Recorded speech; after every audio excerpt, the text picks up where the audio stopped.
Hello दोस्तों, आपका स्वागत है मेरे इस यूट्यूब चैनल पे। मैं हूँ प्रीति कुमारी और आज हमारा टॉपिक है भारत का महान्यायवादी।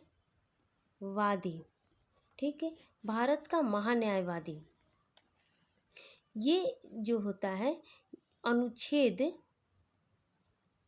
76 में इसका वर्णन किया गया। अनुच्छेद 76 में किया गया है इसके पदों का सृजन।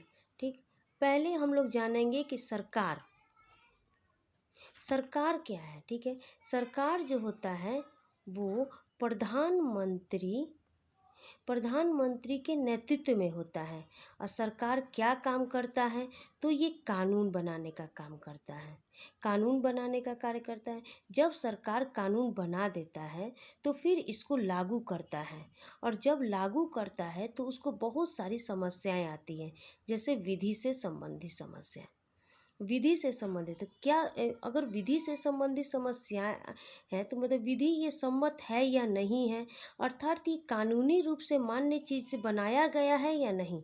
इसी सब के लिए कोई अगर समस्याएं आती है तो सुप्रीम कोर्ट क्या करता है। सुप्रीम कोर्ट के द्वारा ये क्या किया जाता है कि चुनौती दे दी जाती है। ठीक, चुनौती दे दी जाती है। सुप्रीम कोर्ट इसको क्या चुनौती दे देगा, और ये क्या होगा कि या तो इसका न्यायिक पुनरावलोकन हो जाता है, न्यायिक पुनरावलोकन हो जाता है इसका, या तो न्यायिक पुनरावलोकन हो जाता है या ये रद्द हो जाता है। इसी विषय पर सरकार को हमेशा कानूनी सलाहकार की ज़रूरत होती है जो उनको कानून संबंधी सलाह दे सके। तो यही विधि सलाहकार बनता है। विधि सलाहकार बनता है कौन? महान्यायवादी का विधि सलाहकार बनता है। ये भारत का क्या होता है? प्रथम विधि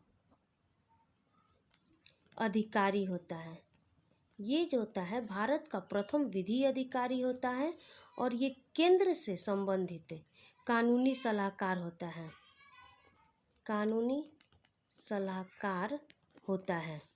अब हम लोग पढ़ेंगे इसकी नियुक्ति कि नियुक्ति कैसे होता है। नियुक्ति जो होता है राष्ट्रपति करता है। मतलब कि सरकार जब चाहेगा तभी राष्ट्रपति इसकी नियुक्ति करता है विधि पर।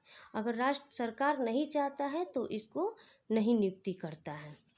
अब इसकी योग्यता क्या है? योग्यता, चूँकि ये क्या है, एक विधि सलाहकार है, मतलब कानूनी सलाहकार है, तो इसलिए इसको कानून में ही निपुण होना चाहिए। तो इसलिए ये सुप्रीम कोर्ट के न्यायाधीश के समान योग्यता होती है। सुप्रीम कोर्ट के न्यायाधीश के समान योग्यता होती है। जैसे कि पहला क्या होगा कि 5 वर्ष तक या तो उसको न्यायिक क्या कहलाता है, न्यायाधीश के पद पर रहे, न्यायाधीश के पद पर रहेगा। 5 वर्ष तक या तो न्यायाधीश के पद पर रहता है हाई कोर्ट में, एक या एक से अधिक हाई कोर्ट में, या 10 वर्ष तक उसको वकालत का ज्ञान हो। वकालत मतलब हाई कोर्ट में ही, एक उच्च न्यायालय में ही एक या एक से अधिक में ये 10 वर्ष तक वकालत किया हो। ठीक, अब हम लोग पढ़ेंगे इसका कार्यकाल जो होता है ये राष्ट्रपति के प्रसाद पर्यंत रहता है। ये राष्ट्रपति के प्रसाद पर्यंत होता है। मतलब जब तक ये राष्ट्रपति चाहेंगे, मतलब तब तक ये पद पर बना रहेगा। इसका मतलब 5 वर्ष या 6 वर्ष 7 वर्ष इसका कार्यकाल निश्चित नहीं है। ये राष्ट्रपति के प्रसाद पर्यंत होता है। जैसे कि अभी आप देखिए के वेणुगोपालन जो अभी महान्यायवादी हैं, वो मतलब प्रणब मुखर्जी थे, उन्हीं के द्वारा ये नियुक्त किए गए थे, और अभी भी ये वर्तमान में भी अभी हैं। अब हम लोग वेतन के बारे में। इसका वेतन जो होता है संसद में, मतलब कि इसका वेतन तय है। संसद में भी इसका वेतन तय है। लेकिन ये अगर हाई कोर्ट मतलब सुप्रीम कोर्ट में किसी वकालत के लिए जाता है, पेशी के लिए जाता है, तो इसको अलग से भत्ता बनता है, भत्ता दी जाती है वेतन में। इसका त्याग पत्र जो होता है, महान्यायवादी अपना त्याग पत्र राष्ट्रपति को ही देता है। ठीक, इसका कार्य क्या है? कार्य जो है ये सलाह के तौर पर काम करता है, सलाहकार के रूप में काम करता है। अब इसकी शक्तियाँ क्या हैं, पावर क्या है? चूँकि ये क्या होता है कि ये संसद का तो सदस्य नहीं होता है, ये फिर भी सरकार के विधि सलाहकार के रूप में काम करता है। इसकी बैठक होती है संसद संसद की जो बैठक हो रही है, राज्य क्षेत्र में हो या राज्य में हो या केंद्र में हो, तो इसकी बैठक जो होती है तो वो एक सदन में बैठक हो रही है या दोनों सदन में बैठक हो रही है, या जिस सदन का सदस्य हो उसमें अगर बैठक हो रही है, तो उसमें क्या होता है कि उसको बोलने का अधिकार है और अनुमति देने का अधिकार है, लेकिन उसको वोट देने का अधिकार नहीं है। तो ये वोट देने का अधिकार नहीं, ये अनुच्छेद 88 में कहा गया है। ठीक, और इन्हें दूसरा क्या कहा गया है कि इन्हें सरकार की ओर से किसी भी न्यायालय में भाग लेने का अधिकार प्राप्त है। चूँकि ये क्या होता है कि ये सरकार का विधि सहायता के लिए या परामर्श के लिए इसको लागू किया जाता है, तो ऐसे में वह किसी भी न्यायालय में जाकर भाग ले सकता है और उस पर प्रश्न भी कर सकता है या सरकार की तरफ से जवाब भी दे सकता है और सरकार के अधिकारी के रूप में भी ये कार्य करता है। तो ये हो गया महान्यायवादी। अभी हम देखेंगे कि महान्यायवादी अभी कौन है वर्तमान में।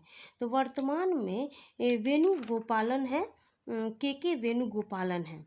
ठीक, अब हम लोग अगर ये एक और हम लोग था कि अगर इसको पद से हटाने की अगर कोशिश की जाती है, अगर इसको पद से हटाने का कोशिश करता है, तो उसको 3 महीने पहले ही उसको सूचित कर दिया जाता है कि आपको पद से हटाया जाएगा। और अगर नहीं तो ये राष्ट्रपति क्या करेगा, 3 महीने पहले ही उसको पद से हटाने का आता है। और नहीं तो अगर वो अपना त्याग पत्र देता है तो राष्ट्रपति को अपना त्याग पत्र राष्ट्रपति को संबोधित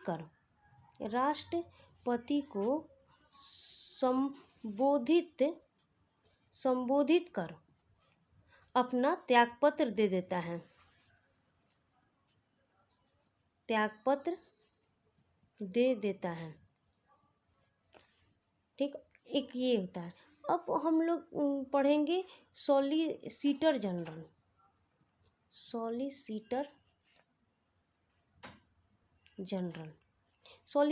जनरल क्या है? तो ये जो होता है दूसरा विधि सलाहकार होता है। दूसरा विधि सलाहकार होता है। महान्यायवादी के सहयोग के रूप में ये क्या करता है तो कार्य करता है। महान्यायवादी के नीति में काम करता है। फिर एक तीसरा होता है जो कि एडिशनल सॉलिसिटर जनरल होता है। Additional solicitor general. ठीक, ये तीसरा विधि सलाहकार होता है। ये सॉलिसिटर जनरल को अपना सलाह देता है। ओके दोस्तों, आज हमारी ये चैप्टर खत्म हुई महान्यायवादी से कुछ क्वेश्चन आते हैं, जैसे कि ये किस अनुच्छेद में है। ठीक, अनुच्छेद 76 में है। इसकी नियुक्ति कौन करता है? तो ये नियुक्ति आता है तो राष्ट्रपति करता है। ये अपना त्याग पत्र किसको देता है? त्यागपत्र भी ये राष्ट्रपति को देता है। और इसका एक विधि सलाहकार का सहायता करने के लिए किसको नियुक्त किया जाता है, तो सॉलिसिटर जनरल को नियुक्त की जाती है, सॉलिसिटर जनरल को नियुक्त की जाती है। फिर एक क्वेश्चन आता है कि इसका कार्यकाल कितना होता है, तो ये राष्ट्रपति के प्रसाद पर्यंत अपना काम करता है। ओके, ठीक है। अब हम लोग नेक्स्ट टॉपिक के साथ फिर हम लोग आएंगे। Okay, thank you. अगर मेरा वीडियो पसंद आता है तो आप मेरे को लाइक और सब्सक्राइब ज़रूर कीजिए। थैंक यू दोस्तों, हैव ए नाइस डे।